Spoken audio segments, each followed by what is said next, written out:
Just like that first losing trade or getting it wrong the first time. You don't want to have that experience. You might as well just do it quickly. Just do it quickly and get it over with. That's why I tell everybody, as soon as you get a live account, flip a quarter, take the first trade based on a whim. Get that loss out of the way. Let the first loss come. That way it's done. The ice is broken. Now it's nothing to fear. It's over. Because you'll sit there and hem and haw, worry about, man, it's my first real trade, man. It's like, what if I have performance anxiety? What if she doesn't really think I measure up? That's the kind of shit that a guy does when they look at this account. They make it sexual. They want to make sure that the market talks about them to their girlfriends tomorrow. No, you're going in there to have a romp. That's it. You got a stop loss. That's your fucking protection. There's no sexually transmitted disease. It's STD. It's a standard deviation. That's the only thing closest to an STD in your trade that's ever going to be there. So don't be worrying about all this shit. You're not taking them home to meet mom. Go in, have a one-night stand, a romp. That's it. It's done. Your stop loss is your protection. Your target, that's your orgasm. There it is. Simple as that. Be thankful. Happy ending. Next. It doesn't make you a player. Doesn't make you a dog. Doesn't make you a less than a gentleman. It just means that you are a trader. You're going in there, taking what's yours. That's it. And sometimes you're going to get turned down. It happens, guys. It happens, ladies. You might think that trade is something that you can take home. And they say, not tonight. And you go home. That's it. You're by yourself. You don't take any profits home. You go in the club, you drop some money, buy some drinks. Nothing happens. You lost. That's drawdown. Get over it. But guess what happens? Guess what happens the next fucking weekend? You got your girl money in your pocket and you're going out to that same fucking club doing the same fucking thing. That's your model. Well, why are you looking at trading any different? You get out there, you invest some money, you buy some drinks, you want to have a good time, and the market says, not tonight. Thanks for buying me drinks, though. You're going to go back here to the next trading opportunity at the club. It's a process. It's all it is. It's a process. How you think about it, what you make it in your mind as a deterrent or a boundary or a barrier, you're doing it yourself. It's just numbers. The market's going up, or it's going down, or it's going sideways. That's it. That's all that is happening. But you don't realize what you're doing internally that's preventing you to be able to get to these big runners. What you're scaring yourself with, what you're concerning yourself with, what is the distractions that being an impediment to you doing these types of trades. You know how you discover what they are? Journaling them. Journaling. There's nothing wrong about recording your concerns and saying, I noticed today when I was in the market, I was at this point, at this time, the market has done this or that, and I was concerned. Not saying I was scared, I was anxious. No, I was concerned about this, whatever it was that was distracting you, whatever it was that you were worrying about, but you're not saying worry or scared. You're saying you were concerned. Concern is something like a doctor. If you have something wrong with you, you want them to have concern, but they're not coming in. They saw your says, fuck, dude, you are not going to believe this. You got fucking, 6 days, maybe 5 days at most, man. What the fuck? I hate to be you. Nobody's going to do that as a doctor. You're going to level that guy or you might even smack that woman, which is probably not the best thing to do, but you're going to be scared shitless. You're going to be wanting to throttle them. Like, what the fuck did you just come here and tell me that for? You don't want to do that. You don't want to do that in your journal. You don't want to be scaring the shit out of yourself. When you refer back to it, you want it to be neutral, without emotion. But by when you say, I was concerned about this, you are saying, a roundabout way, that this was a major issue for you, whether it be anxiety or fear-inducing. But you're not recording it that way in your journal. Everything else apart from those events has to be sugar-coated self-fucking love. Yes, it is absolutely verbal masturbation. It's the thing that gets you off when you go back into your journal. You're loving yourself. And there's no reason for you to be ashamed of it. It's not arrogance and pride. It's for you to read. You're not showing it to the world. You're not putting it on the New York's bestseller list. It's just for you to go back and cheerlead yourself when you need it. Because believe me, you're going to fucking need it. And by going through that process, you're completely desensitizing yourself to the outcome. It's irrelevant. If the trade wins or doesn't win, you don't care. You've been here before. You've been to this club. Yeah. I went out this many times over the years, or this year. I went to this club. I saw this girl several times, bought her drinks. I thought for sure after the 5th time I was going to get it. And no. So what are you going to do? You're not going to go there and do that again. But you're not going to stop going to that club. You're just not going to go to that lady or that guy. You're not going to give them that attention anymore. You're going to do something different because it's not yielding you the result that you were looking for. You're going through the process. Just like going through the process of trying to catch these big runners. You go into 1 contract, graduate to 2 contracts, and then you take 1 contract off and you let that last one run. And if it stops you out, who cares? Your stoppage should be in a position where it's not a loss anyway. And you do this over time and you completely desensitize yourself to getting to the point where you can hope for these longer runs. But you can't do it right out the gate. And anybody that tells you you can with their service, their product, or whatever the fuck they're doing is bullshit. Period.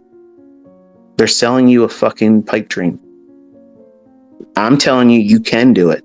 I'm telling you, you can do more than what you think you can do right now, but you can't do it real quick. That's all. I'm just being a realist. I'm being practical. I'm trying to talk to you with the right parameters so that way you can set yourself up with realistic expectations and then allow yourself the time to get to these thresholds that you're probably not even aware that you can do. Some of you probably don't think you'll ever be able to do a 100 handle run. Some of you are struggling, can't even find a 5 handle. And you're thinking, dude, I can't even find 5 handles consistently 2 times a week. You're talking about 100 handles. And maybe the way I'm talking to you tonight seems like it's this word salad. It doesn't mean anything to you because it feels like it's unobtainable for you. Well, that's okay. That's for right now. I promise you, when I first started doing this shit, November 5th, in 1992 at 9:00 on a Thursday evening in my Aunt Barb and Uncle Stan's house, I did not know what I know about trading right now, or even knew that it was possible to know what I know. So how the fuck could you right now place any limitations on yourself when you just started? If you've been doing it less than 2 years, you're still fucking new. You're brand new. You have no idea what the fuck's going on yet. And why are you placing all of this weight on your shoulders? Nobody would do that. Nobody that is successful would be able to go back in time in a time machine, tell themselves at 2 years in experience, say, what the fuck? You're not doing enough. You should be doing this by now. Nobody would do that. But some of you think that that's what you should be doing to yourself. And that is toxic thinking.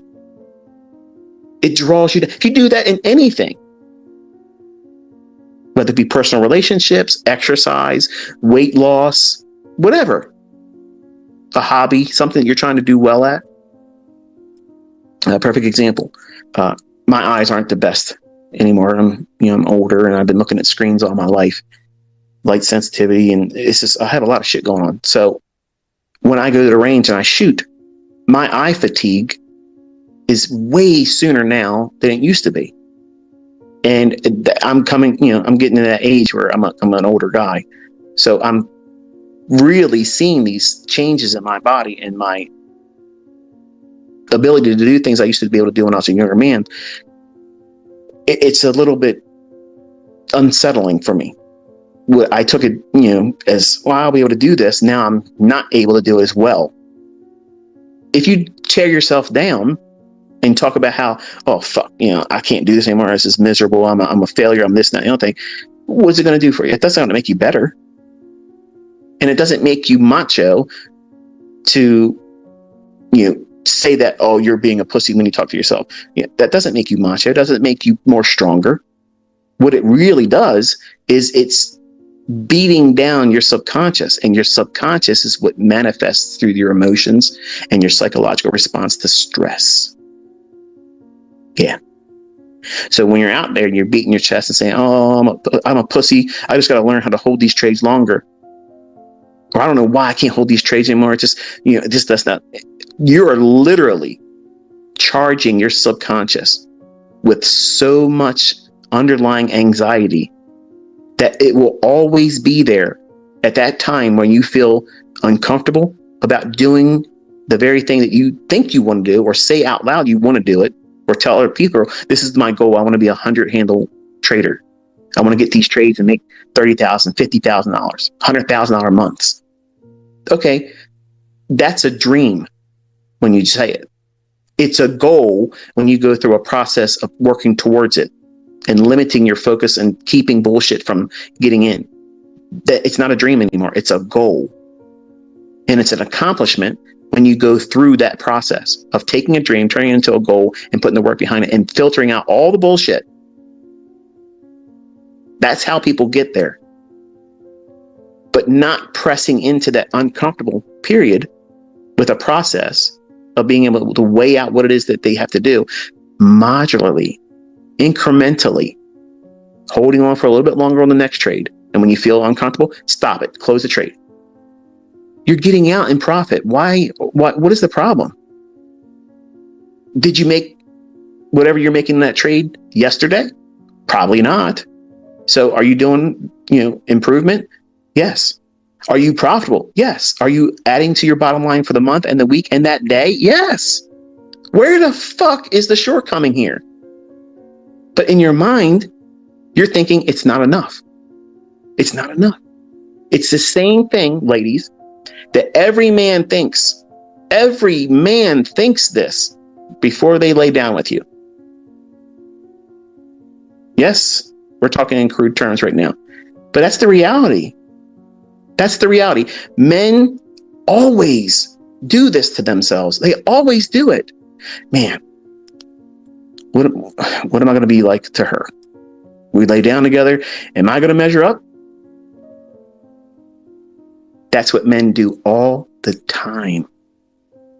All the time. And ladies don't do that in their trading. They're not looking at this and thinking, well, am I going to be able to pull this trick off like I did on that last guy I was with? No, you're not doing that. It's money. It means something to you. Men, we think with our dicks. Everything's about measurement. Who can do it longer, last longer, who's longer. That has nothing to do with fucking trading. That has nothing to do with the markets. But that's what you're thinking. And if you're not thinking about it right then and there, you're thinking, when I get this payout, I'm going to be going out to this. I'm going to be trying to get this girl. Yeah. You're trading because you want to get screwed. And you're rushing to get to that because you think that money is going to make you attractive. It's going to make you more significant. So therefore, the honeys are going to be wanting to warm up to you. And maybe they will. But do you really want one that does that? All the perspective is fucking skewed in this industry with younger men. They don't know what they're doing. They're running around doing stupid shit, rushing to get money for all the wrong reasons. I don't know who needed to hear that, but there it is. But anyway, I tried to close this a little bit ago, and I'm quite certain I'm in the doghouse when I get out of here because it's 10 after 10. I didn't get to knock on the door, so that means I'm in trouble. I am in some serious fucking trouble. So I'll probably have to get some marriage counseling after this one. I knew you was going to go up there and stay at. You told me it was going to be. I know. But she knows in November this shit stops, so it doesn't mean I won't hear it. But anyway, I'm going to close it here. So you've had 2 hours and 10 minutes with me tonight. And I probably wasted some of your time. You know what? You'll be better for it. Even if you think it was a waste of time. You heard something tonight that it's going to come up later on when it's needed. And even if you think about it again, think about how it is applicable to you. You never need to come back and say you was right. I don't care about being right. But somebody that's listening needed to hear this tonight. Somebody needed to hear these things. Okay.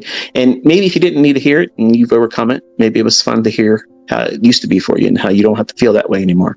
Or maybe you know somebody that's going through it and you've gone through it and they're in the audience with you right now.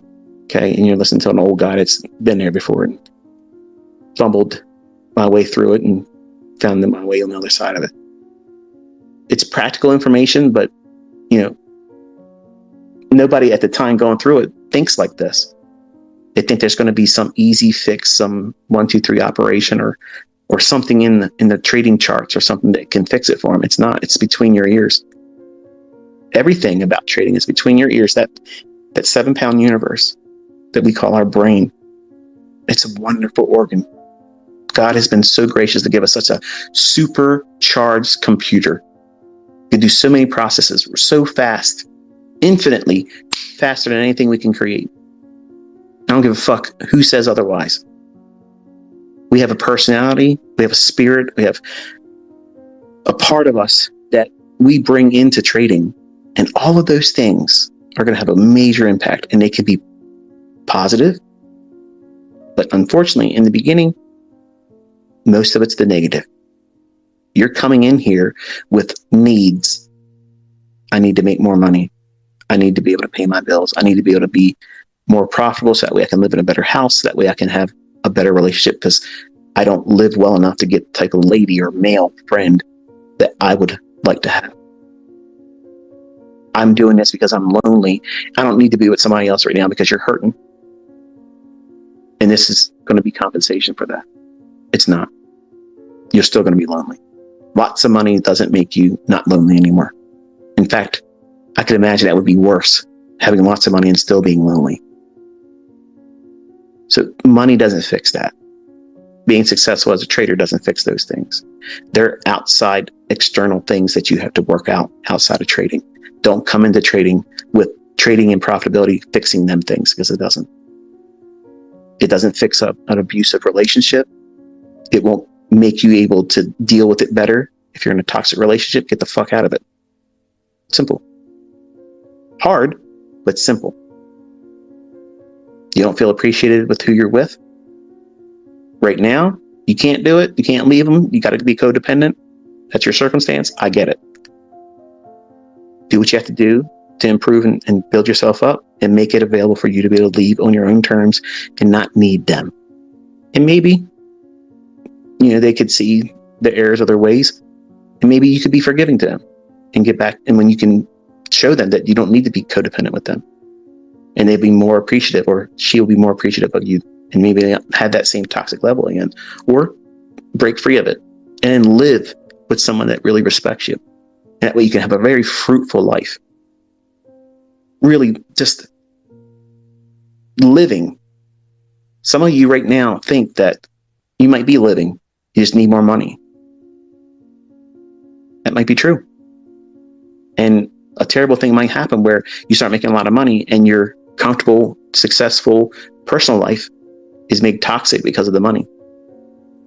You don't know what your spouse or your friend that you're in with in terms of relationship is going to feel when you start making lots of money. It may become a point of division.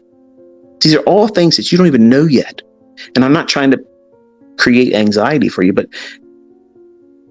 what you think you're getting into this for and how it's going to be, you don't know. Like, you don't know. So you have to keep all those things in the back seat. Just keep driving forward. Keep your eyes on the windshield, not the rearview mirror. The bigger perspective of the windshield. You got to monitor where you're going. Keep the hazards in front of you identified so that way you can navigate. And the things behind you, that rearview mirror, that's the reason why it's so small, because they're insignificant. You've already experienced that.